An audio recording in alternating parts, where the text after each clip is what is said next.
গণ অধিকার পরিষদের উচ্চতর পরিষদ সদস্য ও গণমাধ্যম সমন্বয়ক আবু হানিফ বলেছেন, দেশকে ডেভিল মুক্ত করতে হলে সবার আগে সচিবালয় ও গণমাধ্যম হাউসগুলোতে থাকা ডেভিলদের চিহ্নিত করতে হবে। এই ডেভিলদের চিহ্নিত করে ব্যবস্থা না করতে পারলে জুলাই গণঅভ্যুত্থান ব্যাহত হওয়ার আশঙ্কা রয়েছে। তাই এদের চিহ্নিত করে স্বীকার করা জরুরি। বৃহস্পতিবার সন্ধ্যায় কিশোরগঞ্জের হোসেনপুর উপজেলা গণ অধিকার পরিষদের উদ্যোগে গণঅভ্যুত্থানের শহীদদের আত্মার মাগফেরাত ও আহতদের সুস্থতা কামনায় দোয়া অনুষ্ঠানে তিনি এসব কথা বলেন। চিহ্নিত করে অবশ্যই সরকারকে ব্যবস্থা নিতে হবে, তা নাহলে এই জুলাই গণঅভ্যুত্থানের স্পিডকে যে কোনো সময় তারা ব্যাহত করার চেষ্টা করতে পারে।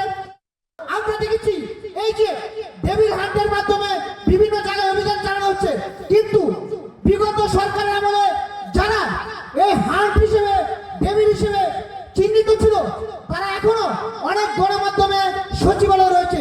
সেজন্য সচিবালয় এবং গণমাধ্যমে থাকা ডেভিল হান্টদেরকে চিহ্নিত করে অবশ্যই সরকারকে ব্যবস্থা নিতে হবে, তা নাহলে এই জুলাই গণঅভ্যুত্থানের স্পিডকে যে কোনো সময় তারা ব্যাহত করার চেষ্টা করতে পারে।